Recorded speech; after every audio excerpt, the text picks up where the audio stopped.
कहानी शुरू होती है सन 2092 से, जहां हमें बताया जाता है कि अर्थ पर पोल्यूशन ज़्यादा होने की वजह से ज़िंदगी नामुमकिन हो गई है। इस दौर में यूटीएस नाम की ऑर्गेनाइजेशन ने अर्थ के बाहर अमीर लोगों के रहने के लिए एक कॉम्प्लेक्स बना लिया है, लेकिन गरीब लोग उसी गंदी पोल्यूटेड हवा में रहते हैं। यहाँ पर यूटीएस ऑर्गेनाइजेशन का फाउंडर सुलेमान मार्स पर आर्टिफिशियल फॉरेस्टिंग करके उसे दूसरी ज़मीन बनाना चाहता है ताकि इंसान वहाँ रह सकें। इस प्रोजेक्ट की वजह से पैदा होने वाला सारा कूड़ा क्रिकेट स्पेस में फेंक देते हैं, जिसे डब्रेस कहते थे, जो स्पेस में उड़ता रहता था। उसे कुछ लोग अपनी जान पर खेलकर साफ करते हैं, जिन्हें स्पेस स्वीपर्स कहा जाता था। वो स्पेस स्वीपर्स उस वेस्ट को स्पेस से पकड़कर सेल कर देते हैं और उससे अपना गुजारा करते हैं। कहानी के स्टार्ट में हम देखते हैं कि एक बहुत बड़ा डब्रेस सैटेलाइट से टकरा जाता है और स्पेस स्वीपर की टीम उसे पकड़ने निकल पड़ती है। तभी विक्ट्री नाम की शिप सबको पीछे करते हुए आगे हो जाती है और उस पर खड़ा रोबोट बब्स एक रस्सी फेंकता है और उस डब्रेस को काबू में कर लेता है। विक्ट्री शिप के अंदर टेहू, टाइगर, जैंग भी होते हैं। ये एक टीम है। यहाँ ये लोग डब्रेस को पकड़कर फैक्ट्री ले आते हैं, जहाँ सारे वेस्ट को तोड़कर एक अलग अलग चीज़ें बनाई जाती थी।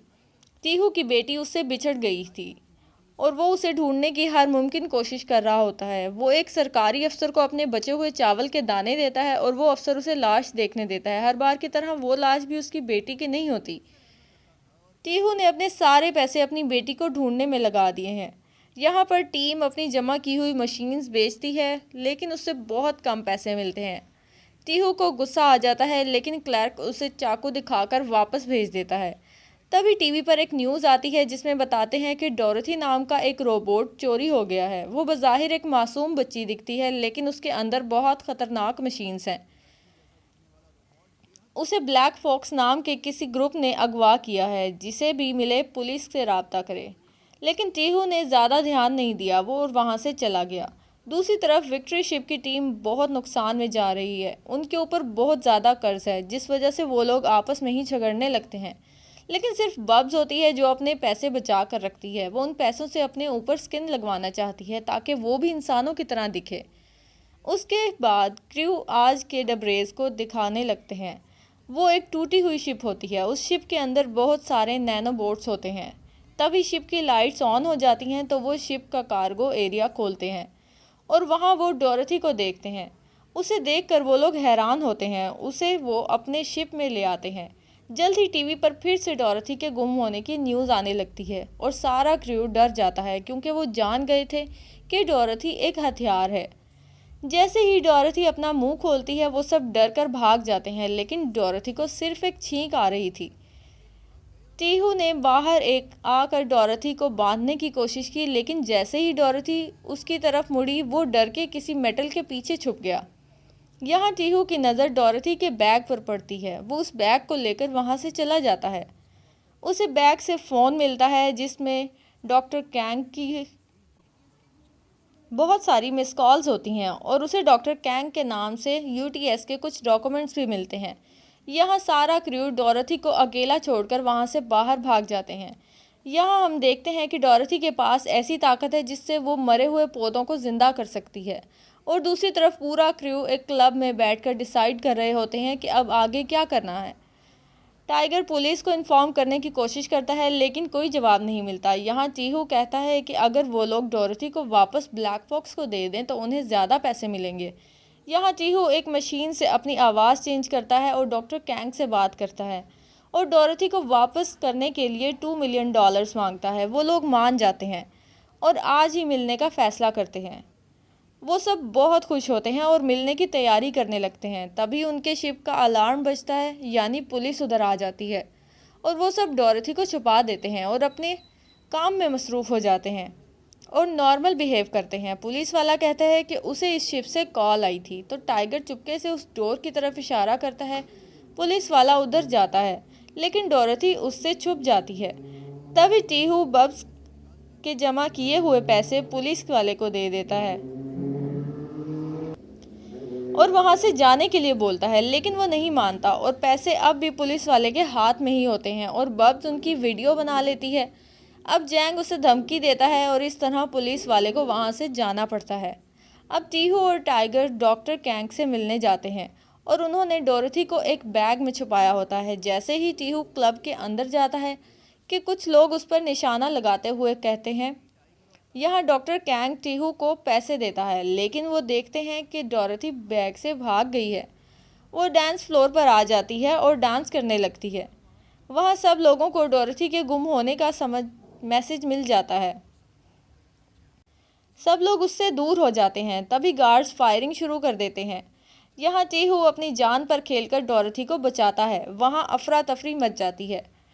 डॉक्टर कैंग डोरथी के पास जाने की कोशिश करता है, लेकिन लोग उसे आगे आने ही नहीं देते। यहाँ टीहू ने डोरथी को पकड़ा होता है। तभी गार्ड्स उन पर फायर करता है, लेकिन डोरथी उन दोनों के इर्द गिर्द एक शील्ड बना लेती है, जिससे एक भी बुलेट उन तक नहीं पहुंच पाती। गार्ड सोचते हैं कि उन्होंने उसे मार दिया, लेकिन वो लोग तो वहां से निकलकर विक्ट्री शिप में पहुंच गए होते हैं। यहाँ जैंग डोरथी को वापस लाने पर बहुत गुस्सा करती है। वो डोरथी का फ़ोन तोड़ देती है और कहती है गार्ड्स डोरथी के फ़ोन को ट्रैक करके उन तक पहुँचे होंगे। दूसरी तरफ सुलेवान अपने साइंटिस्ट की टीम से अपने प्रोजेक्ट मार्स पर डिस्कशन कर रहा होता है। तभी उसे कोई डोरथी के गूगल्स देता है, जिसे देखकर वो गुस्से में आ जाता है और कहता है कि हम अपने मिशन में तभी कामयाब होंगे जब अर्थ पर जिंदा रहने की उम्मीद छोड़ दी जाएगी। तभी उसकी रगें काली होने लगती हैं। दूसरी तरफ डोरथी टीहू से सीजर मांगती है और वो अपने उगे हुए टमाटर उसे दिखाती है। ये देखकर टीहू बहुत खुश होती है। ये टमाटर बाहर निकलकर बेचने लग जाते हैं। तभी वहाँ बैंक के लोग आ जाते हैं। वो अपना कर्जा वसूल करने आए होते हैं। यहाँ शिप पर फ़ोन आने लगता है। टीहू फ़ोन की तरफ भागता है, लेकिन बैंक के लोग उसे रोक लेते हैं। वो किसी तरह उन्हें हटाकर कॉल करता है और डॉक्टर कैंग से फिर से मीटिंग सेट करता है। बैंक के लोग उसके शिप को सील कर देते हैं। टाइगर देखता है कि वो डोरथी को वापस देना नहीं चाहता। पता नहीं वो लोग उसके साथ क्या सलूक करेंगे। तो टीहू कहता है कि उसे अपनी बेटी को ढूंढने के लिए उसे देना ही होगा। तभी डोरथी वॉशरूम जाती है और एक आदमी उसके पीछे जाता है और डोरथी चिल्लाने लगती है। वो लोग समझ जाते हैं कि कोई डोरथी को अगवा कर रहा है। वो लोग उसे ढूंढने लगते हैं। टाइगर सुरंगों में घुस जाता है। वहाँ उसे वो आदमी मिल जाता है और टीहू भी उधर आ जाता है। वो डोरथी को बचा लेते हैं और फिर वहाँ बहुत से लोग आ जाते हैं। टाइगर एक एक करके सबकी छुट्टी कर देता है और उनके लीडर का मास्क उतारते हैं तो पता चलता है कि ये वही क्लर्क है जिसे ये लोग डबरेज बेचा करते थे। वो सबको ले आते हैं और पूछताछ करते हैं। तभी डोरथी वॉशरूम जाती है तो जैंग बोलती है रोबोट्स तो वॉशरूम नहीं जाते, इसका मतलब है डोरथी एक इंसान है।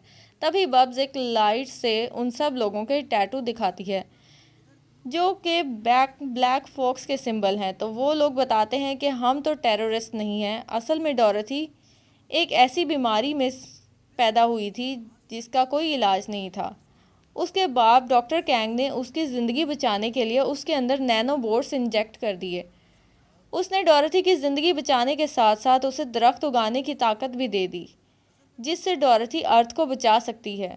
तो सुलेवान के मार्स प्रोजेक्ट की ज़रूरत ही नहीं होगी। लेकिन जैसे ही सुलेवान को इस बात का पता चला तो उसने लैब को जला दिया, साइंटिस्ट को मार दिया, लेकिन डोरथी को नहीं मार सके क्योंकि नैनोबोट्स को मारने का बस एक ही तरीका है और वो है हाइड्रोजन बॉम्ब्स।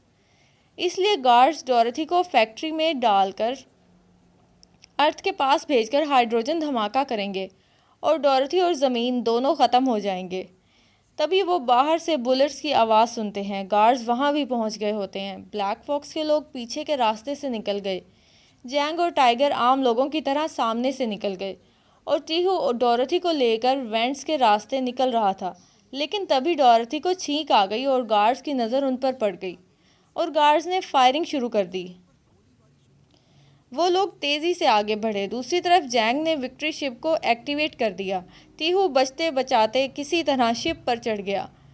टाइगर सबको लेकर तेज़ी से जा रहा था। उन पर हर तरफ से मिसाइल से हमला हो रहा था। एक मिसाइल उनके शिप के पास के बिल्कुल आकर फट गई, जिससे उनकी शिप डिब्रेस फील्ड की तरफ चली गई और बहुत से नैनोबोट्स उन पर हमला कर दिया।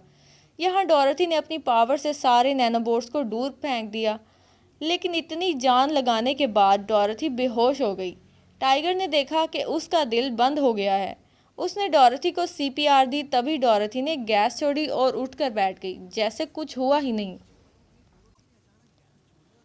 यहाँ उन लोगों ने टीवी पर देखा कि उन सब को टेररिस्ट करार दे दिया गया है। विक्ट्री ग्रुप को ब्लैक फॉक्स का मैसेज आता है। वो लोग कॉलोनी के बाहर मिलने का फैसला करते हैं। जैसे ही वो लोग आते हैं, डोरथी भाग कर कैंग के गले लग जाती है, लेकिन जैंग यहाँ देखती है कि इस जगह हर तरफ बॉम्ब्स लगे हुए हैं। अचानक बॉम्ब एक्टिवेट हो जाते हैं, जिससे शिप के सारे फंक्शंस बंद हो जाते हैं, यहाँ तक कि बब्स भी डीएक्टिवेट हो जाती है। यहाँ बहुत सारे गार्ड्स आ जाते हैं। वो लोग ब्लैक फॉक्स पर फायरिंग करते हैं, एक एक करके सबको मार देते हैं। डोरथी को अपने कब्जे में ले लेते हैं। यहाँ सुलेमान भी आ जाता है। वो जैंग के मुंह से एक छोटा बॉम्ब भी निकाल लेता है। उसके बाद वो लोगों को मारने के बजाय डोरथी की कीमत देता है और तीहू से कहता है कि अब वो इन पैसों से अपनी बेटी को ढूंढ सकता है। कैंग और ब्लैक फॉक्स के सारे लोग मारे जाते हैं। सुलेमान गार्ड्स से देखता है और गार्ड्स को कहता है कि डोरथी को फैक्ट्री में बंद करके अर्थ से टकरा दो। इधर टीहू अपने हिस्से के पैसे जमा करने लगता है, लेकिन बाकी लोग उस हराम के पैसे को हाथ भी नहीं लगाते। वो लोग डोरथी की जान बचाना चाहते थे। वहाँ डोरथी को हाइड्रोजन बॉम्ब से बांधा गया और इधर टीहू एक सर्च कंपनी के पास आ गया और उन्हें सारे पैसे दिए और अपनी बेटी को ढूंढने के लिए बोला। वो इंतज़ार करते हुए अपनी बेटी की चीज़ें देखने लगा, उसके खत पढ़ने लगा। जल्दी उसे एहसास हो गया कि वो गलत कर रहा है, उसे डोरथी को बचाना चाहिए। वो विक्ट्री शिप पर वापस आ जाता है और सबकी मदद करने के लिए तैयार हो जाता है। वो शिप को फुल स्पीड से चला रहा था। उधर जैंग अपनी फुल गन निकाल लेती है और आने वाले गार्ड्स पर फायरिंग शुरू कर देती है। वो सब को नहीं संभाल पा रही थी, तो बब्स ने बाहर आकर उसकी मदद की। बहुत से मिसाइल्स उनकी शिप के पीछे आ रही थी। टीहू फुल स्पीड से शिप को उड़ाने लगा और अर्थ के पास जाते ही शिप को सीधा कर दिया। वो मिसाइल अर्थ की ग्रेविटी में आ गई और वो लोग फैक्ट्री में एंटर कर गए। ग्रेविटी रूम में जाकर डोरथी को बचाया। जैंग बॉम्ब को डीएक्टिवेट करने लगी तो उन्हें पता चला कि बॉम्ब का डेटोनेटर उसके अंदर ही है और अगर उन्होंने उसे हैक करने की कोशिश की तो बॉम्ब यहीं फट जाएगा। अब उन्हें डोरथी को 5000 किलोमीटर दूर ले जाना होगा ताकि शॉक वेव्स उसके नैनोबोट्स को ख़राब ना कर दे। तभी एक गार्ड उधर आ गया। उसने टीहू और जैंग को बेहोश कर दिया। टाइगर डोरथी को समझाता है कि जल्दी से शिप में चली जाओ। बब्स उस गार्ड से लड़ रही होती है। वो गार्ड्स बब्स को भी हरा देता है। तभी टाइगर उसे धक्का देकर एक कॉरिडोर में बंद कर देता है। उससे फाइट करता है। काफ़ी कोशिश के बाद भी वो गार्ड को हरा नहीं पाता, तो वो कॉरिडोर का डोर ओपन कर देता है और स्पेस के प्रेशर की वजह से वो दोनों स्पेस में खिंच जाते हैं। टाइगर उस पर हमला करके उसे हरा देता है। वो लोग फैक्ट्री से जाने वाले होते हैं तो हमला करने के लिए ड्रोन्स आ जाते हैं। यहाँ जैंग दूसरी स्पेस स्वीपर से बात करती है और सुलेमान के इरादे बताती है और उनसे मदद लेती है।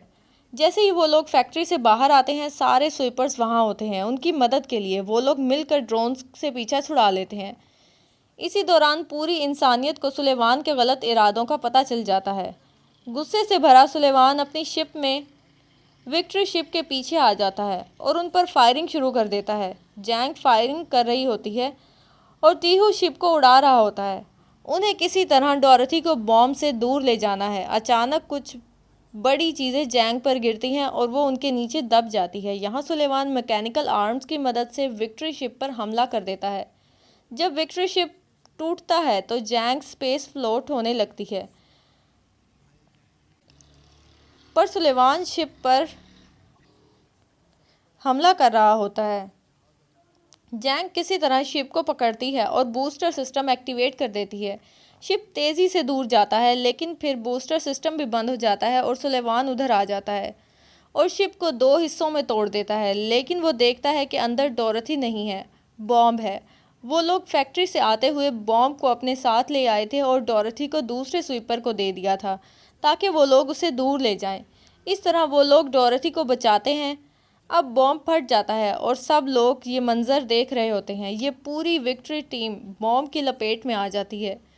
तभी डोरथी अपनी पावर्स से नैनोबोट्स को कंट्रोल करती है और शिप का बड़ा हिस्सा सेव कर लेती है और वहाँ टीम के बाकी मेंबर्स सेफ रहते हैं। एंड में वो सब लोग एक फैमिली की तरह रहते हैं। सुलेमान मारा जाता है और अर्थ फिर से हरी भरी हो जाती है।